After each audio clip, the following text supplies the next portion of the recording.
Linda ini yang tidak berada di lokasi bisa menjelaskan secara detail kronologi kejadian di Linda seperti itu. Ini ada hubungan begini-begini dengan si korban dan pelaku, dan itu gimana menjelaskannya itu agak sulit diterima oleh akal. Ya. Dalam hal ini, kalau ditinjau dalam saat ini, apa yang jadi pikiran kita, ucapan kita direkam. Yang rekam apa? Alam semesta yang dikatakan Akashic Record. Ketika Akashic Record, Linda, saya percaya dia punya hubungan dengan orang-orang di belakang itu. Siapa pembunuh Vina, dia tahu. Sehingga dia memiliki psikologi yang penuh dengan ketakutan, sehingga seolah-olah itu adalah dia merasakan bahwa Vina itu adalah dekat dengan dia, bersahabat dengan yang baik, sehingga dia seolah-olah memperagakan Vinanya langsung ada dalam diri dia.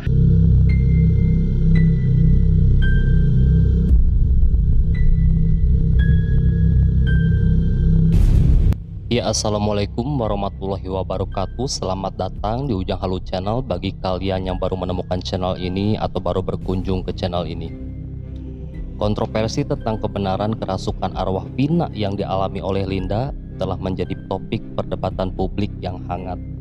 Sebagian besar mempercayai kejadian tersebut sebagai pengalaman paranormal yang sebenarnya, sementara yang lain meragukan kebenarannya.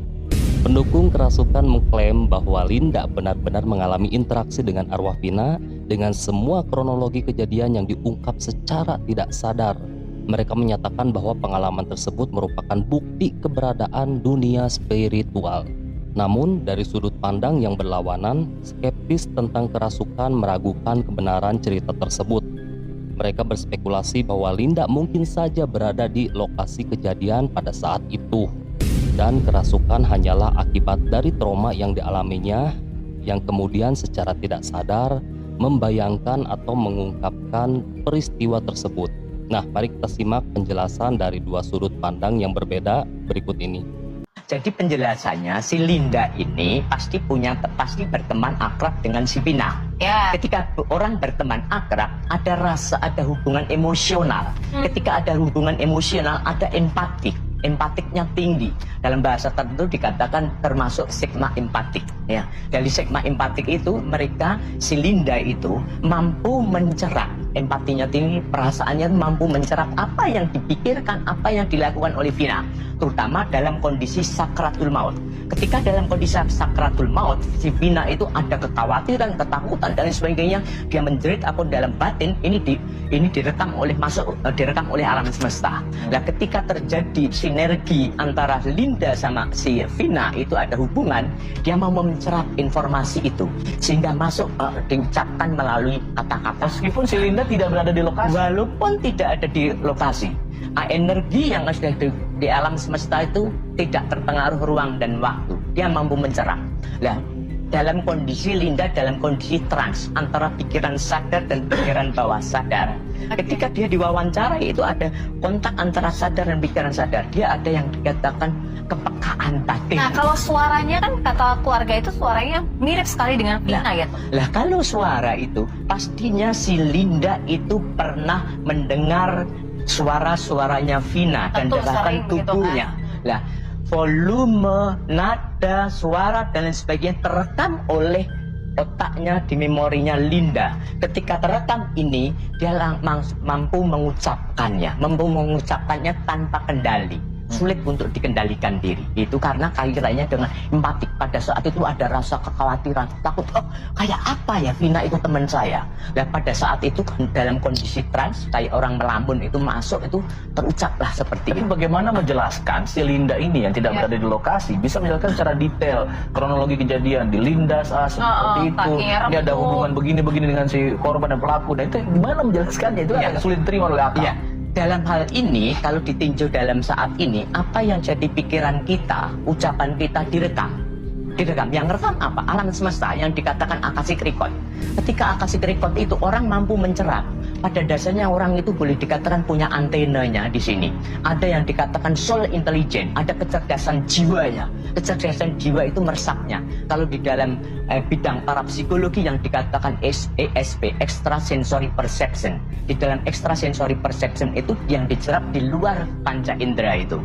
Ketika di luar panca indera itu berserak, kita dikeluarkan dari ucapan itu. Kinarto, orang-orang juga jadinya bertanya-tanya begitu ya, apakah ini sebenar-benarnya kejadian seperti itu gitu?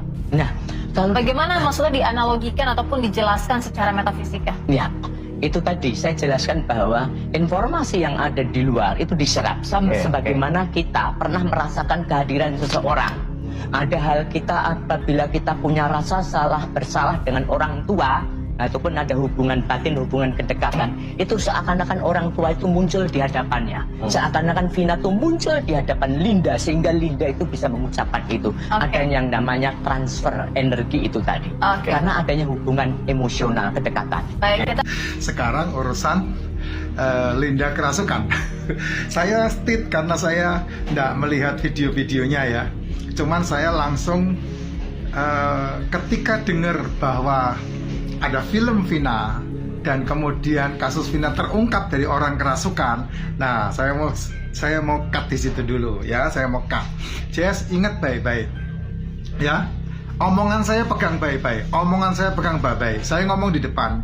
Saya yakin Linda pasti punya hubungan dengan orang yang berurusan dengan pembunuhan dengan Vina. Itu pegang omongan saya. Kenapa? Karena bicara masalah kerasukan, saya salah satu orang yang tidak percaya roh manusia atau kerasukan itu terjadi. Saya tunjukkan kenapa saya tidak percaya Vina kerasukan rohnya. Kenapa saya tidak percaya Linda kerasukan rohnya Vina?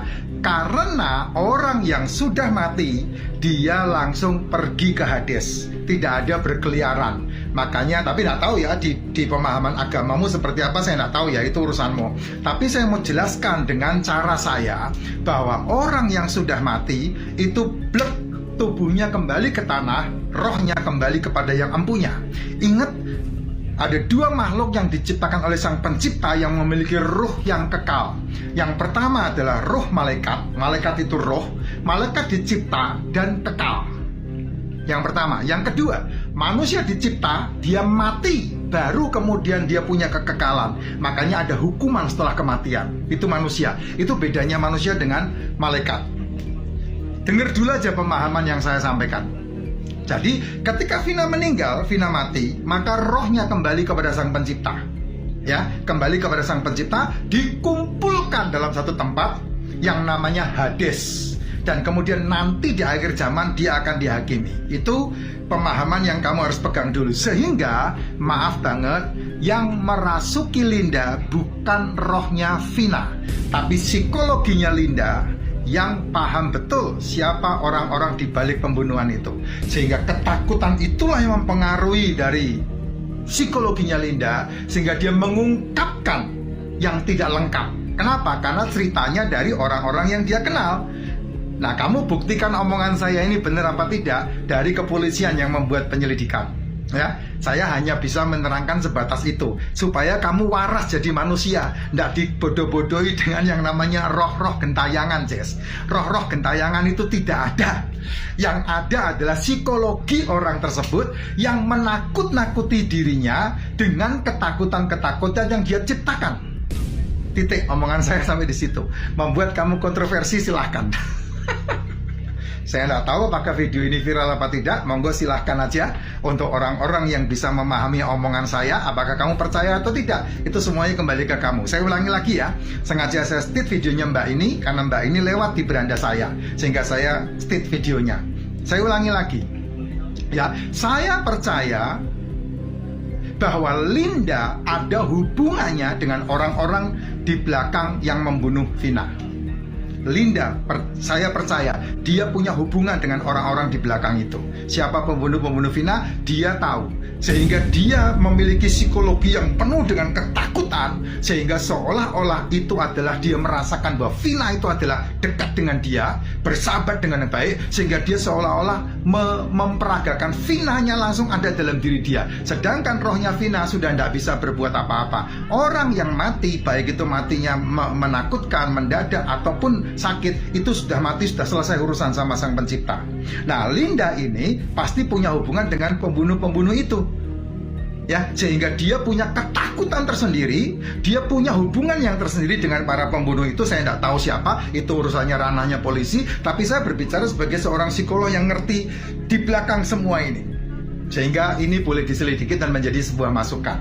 Jadi saya jujur, orang yang sudah mati tidak bisa merasuki orang itu dan kemudian bicara dan bercerita, tidak bisa. Itu kepalsuan yang hakiki.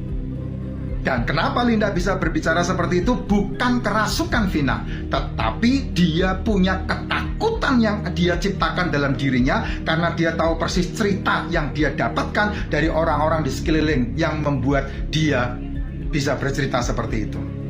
Nah, Linda yang diinterogasi, pasti nanti ketemu siapa yang bercerita, siapa yang menceritakan kasus itu, sehingga dia seolah-olah kerasukan karena tekanan psikologis yang dia alami. Ya, ini masuk di akal ya. Karena pasti Linda ini adalah temannya Vina, pasti benar-benar trauma sekali ya. Akhirnya tanpa sadar, karena dia diguncang dengan trauma yang begitu mendalam sekali, bebannya begitu berat ya yang dia hadapi gitu kan. Akhirnya dia meluapkan tanpa sadar ya. Semua kronologi tanpa sadar dia ungkap di situ, dengan dia membayangkan dirinya sebagai Vina gitu ya. Karena Linda juga pasti memang mengenal satu persatu pelakunya gitu kan. Nah, jadi Linda ini bisa dibilang saksi kunci yang memang harus segera ditemukan ya. Dan insya Allah apabila Linda sudah ketemu, mungkin saja kasus ini akan berakhir gitu ya. Ada titik akhirnya gitu. Karena ini benar-benar sudah kayak film ya, benar-benar plot twist banget gitu kan. Makin kesini makin kesana gitu, makin banyak sekali kejanggalannya gitu. Nah, mengenai video ini silahkan kalian simpulkan. Terima kasih atas waktunya sudah menyimak. Semoga kalian dan keluarga selalu diberi kesehatan dan dilancarkan rezeki. Jangan lupa pamit, sampai jumpa di next video.